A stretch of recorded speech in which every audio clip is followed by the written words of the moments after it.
Praise the Lord. இயேசு கிறிஸ்துவின் நாமத்தில் மறுபடியுமாக உங்களை வாழ்த்தி வரவேற்கிறேன். கர்த்தர் உங்களை அதிகமாய் ஆசீர்வதிப்பாராக. நாம் இயேசு கிறிஸ்துவின் உபதேசம் என்கிறதான தலைப்பில் ஆண்டவராய் இயேசு கிறிஸ்து தன் நாவினாலே உபதேசித்த உபதேசங்களை கற்று வருகிறோம். கடந்த நாட்களிலே நியாயப்பிரமாணத்தையும் தீர்க்க தரிசனத்தையும் ஆண்டவர் அழிக்க வரல, அதை நிறைவேற்ற வந்தார் என்று சொல்லி ஒரு தலைப்பை நாம் கற்று வருகிறோம். அதுடைய பின்னணியாக பழைய ஏற்பாடிலே கொடுக்கப்பட்டிருக்கிற காரியங்களை குறித்து நான் உங்களிடத்தில் பகிர்ந்து கொண்டேன். இன்றைக்கி ஒரு சில காரியங்களை சுருக்கமாக உங்களிடத்தில் சொல்லும்படியாக விரும்புகிறேன். வேதம் சொல்லுகிறது, நியாயப்பிரமாணத்தையும் தீர்க்க தரிசனத்தையும் ஆண்டவர் நிறைவேற்றும்படியாக வந்தார். ஆண்டவராகிய இயேசு கிறிஸ்து இந்த பூமியிலே மனிதனாக பிறப்பதற்கு ஒரு நோக்கம் இருந்தது. ஏன் நம்முடைய ஆண்டவராகிய இயேசு கிறிஸ்து இந்த உலகத்திலே மனிதனாக பிறந்தார்?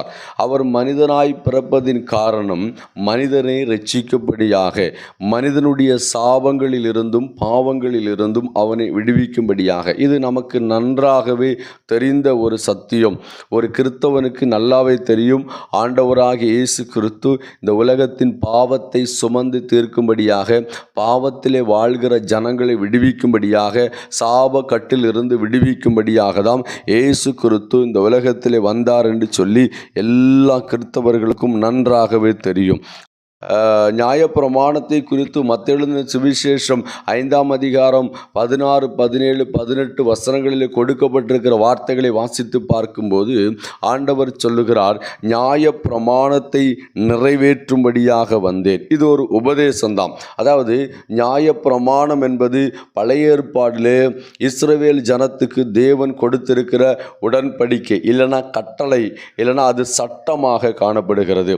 அந்த பழைய ஏற்பாடில் இருந்ததான உடன்படிக்கை, இல்லைனா அந்த சட்டம் யூதர்களுக்கு மாத்திரமே தேவன் கொடுத்திருந்தார். அதனால புறஜாதிகள் இயேசு கிறிஸ்துவை சேரவோ, இயேசு கிறிஸ்துவை சொந்த இரட்சகராக ஏற்றுக்கொள்ளவோ, இயேசு கிறிஸ்துவை ஆராதிப்பதற்கோ அவங்களுக்கு எவ்விதத்திலும் உரிமை இல்லாமல் இருந்தது. அவர்கள் காணியாட்சிக்கு வெளியே இருந்தார்கள். நாம் எல்லோரும் புறஜாதிகள் தான். நாம் புறஜாதிகளாக இருக்கிறோம், அவர்கள் யூதர்களாக இருக்கிறார்கள். அவர்கள் அப்பா பிதாவே என்று அழைப்பதற்கான புத்திர சுவிகாரத்தை உடையவர்களாக இருக்கிறார்கள். ஆனால் நாம் அப்படி அல்ல. நாம் காணியாட்சிக்கு வெளியே இருந்தோம். ஆனால் ஆண்டவராகிய இயேசு கிறிஸ்து என்ன பண்ணினார் தெரியுமா? அந்த நியாய பிரமாணத்தை உடைத்து காணியாட்சிக்கு உள்ள, அதாவது ஆண்டவருடைய பிள்ளையாக உங்களையும் என்னையும் அவர் மாற்றியிருக்கிறார். எபேசியருக்கு அப்போஸ்தலனாகிய பவுல் எழுதும்போது 2ஆம் அதிகாரம், ஆனபடியினால் முன்னே மாம்சத்தின்படி புறஜாதியாராயிருந்து மாம்சத்தில் கையினாலே செய்யப்படுகிற விருத்த சேதனம் உடையவர்களால் விருத்த சேதனம் இல்லாதவர்கள் எண்ணப்பட்ட நீங்கள், அக்காலத்திலே கிறிஸ்துவை சேராதவர்களும் இஸ்ரவேலுடைய காணியாட்சிக்கு புறம்பானவர்களும் வாக்குத்தத்தத்தின் உடன்படிக்கைகளுக்கு அந்நியரும் நம்பிக்கை இல்லாதவர்களும் இவ்வுலகத்தில் தேவனற்றவர்களுமாயிருந்தீர்கள் என்று நினைத்துக் கொள்ளுங்கள். முன்னே தூரமாயிருந்த நீங்கள் இப்பொழுது கிறிஸ்து இயேசுவுக்குள் கிறிஸ்துவின் இரத்தத்தினாலே சமீபமானீர்கள்.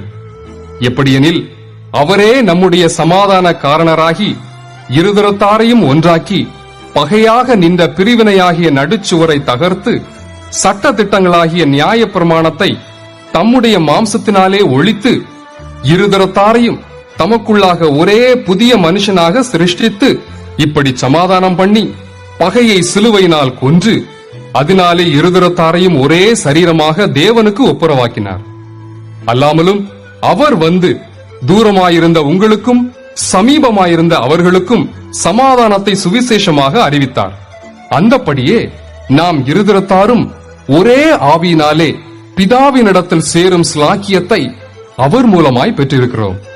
ஆகையால் நீங்கள் இனி அந்நியரும் பரதேசிகளுமாயிராமல் பரிசுத்தவான்களோட ஒரே நகரத்தாரும் தேவனுடைய வீட்டாருமாயிருந்து அப்போஸ்தலர், தீர்க்கதரிசிகள் என்பவர்களுடைய அஸ்திபாரத்தின் மேல் கட்டப்பட்டவர்களுமாய் இருக்கிறீர்கள். அதற்கு இயேசு கிறிஸ்து தாமே மூலைக்கல்லாய் இருக்கிறார். அவர் மேல் மாளிகை முழுவதும் இசைவாய் இணைக்கப்பட்டு கர்த்தருக்குள் பரிசுத்த ஆலயமாக எழும்புகிறது. அவர் மேல் நீங்களும் ஆவியினாலே தேவனுடைய வாசஸ்தலமாக கூட்டி கட்டப்பட்டு வருகிறீர்கள். அதிகாரங்கள் எல்லாம் அப்புறமா நீங்கள் வாசிச்சு பாருங்க. நீங்கள் நல்லா இந்த வசனத்தை தியானம் பண்ணி பாருங்க. இதிலிருந்து ஒரு காரியத்தை நாம் புரிந்து கொள்ள முடியும். என்ன தெரியுமா? ஆண்டவராகிய இயேசு கிறிஸ்து நியாயப்பிரமாணம் என்கிறதான சட்டதிட்டங்களை உடைத்தார்.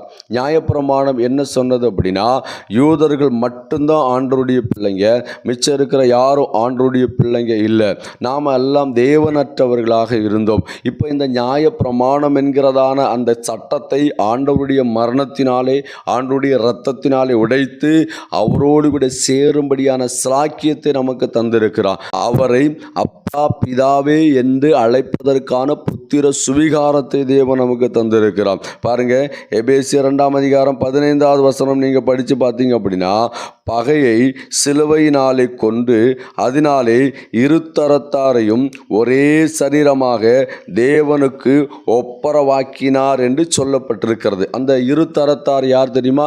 யூதர்களும் புறஜாதிகளாக இருக்கிற நாமும். முன்பு நாம் காணியாட்சிக்கு வெளியே இருந்தோம், நமக்கும் ஆண்டவருக்கும் சம்பந்தம் இல்லாமல் இருந்தது. யோவான் எழுதின சுவிசேஷம் 1 நீங்க படிச்சு பாருங்க. இவர்கள் இரத்தத்தினால் பிறந்தவர்கள் அல்ல, ஒரு மனிதனுடைய சித்தத்தினால் பிறந்தவர்கள் அல்ல, இவர்கள் தேவனால் பிறந்தவர்கள் என்று சொல்லப்பட்டிருக்கிறது. ஏன் இந்த வார்த்தை அங்கே கொடுக்கப்பட்டிருக்கு அப்படின்னா, அதுக்கு மேலே இருக்கிற வசனங்களை படித்து பார்க்கும்போது, அவர் தமக்கு சொந்தமான யூத ஜனத்தை தேடி வந்தார், அவர்களை ரட்சிக்கும்படியாக வந்தார், அவர்களை காப்பாற்றும்படியாக வந்தார். ஆனால் அவர்களோ அவரை ஏற்றுக்கொள்ளாததினாலே ஆண்டவர் யாரெல்லாம் அப்பா பிதாவே என்று அழைக்கிறார்களோ, இல்லைன்னா அப்பான்னு யாரெல்லாம் ஆண்டவரை ஏற்றுக்கொள்ளுகிறார்களோ அவர்கள் எல்லோருக்கும் அவர் புத்திர சுவிகாரத்தை கொடுக்கிறார். அந்த புத்திர சுவிகாரத்தின் அடையாளமாக தான் பரிசுத்த ஆவியானவரை தேவன் நமக்கு தந்திருக்கிறார். அப்போ இந்த வசனத்தை நீங்கள் வீட்டில் தியானம் பண்ணி பாருங்க, தெளிவாக சொல்லப்பட்டிருக்கிறது. ஆண்டவராக இயேசு கிறிஸ்துவுடைய உபதேசத்தில் இது முக்கியமான ஒரு உபதேசமாக இருக்கிறது. நியாய பிரமாணத்தை நிறைவேற்றி இருக்கிறார், அதாவது தீர்க்க தரிசனங்களை நிறைவேற்றி இருக்கிறார். நியாய பிரமாணத்தை எப்படி நிறைவேற்றினார் அப்படின்னு கேட்டீங்கன்னா, எப்போதும் செய்து வந்த, எல்லா நாளும் செய்து வந்த பாவங்களுக்கு பரிகாரம் செய்து வந்ததான பலியை ஆண்டவராய் இயேசு கிறிஸ்து தம்முடைய சரீரத்தினாலே ஒரே பலியினாலே நம்மை மீட்டெடுத்தார் என்று சொல்லி வேதம் சொல்லுகிறது. எபிரேயர் 9 படித்து பாருங்க, அதில் நிறைய காரியங்கள் இதை குறித்து ஆண்டவர் எழுதியிருக்கிறார்.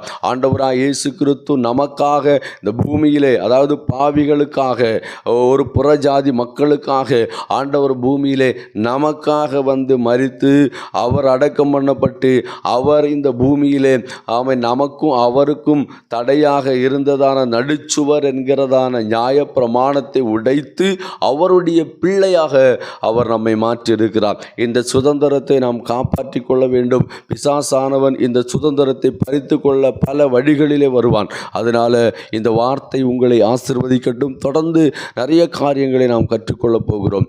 இது சுருக்கமாக இடத்தில் சொல்லுகிறேன். நிறைய காரியங்கள் இந்த வசனத்தை சம்பந்தப்பட்டு இருக்கிறது. அந்த காரியங்களை நேரம் கிடைக்கும் போதெல்லாம் உங்களிடத்தில் பகிர்ந்து கொள்ளும்படி விரும்புகிறேன்.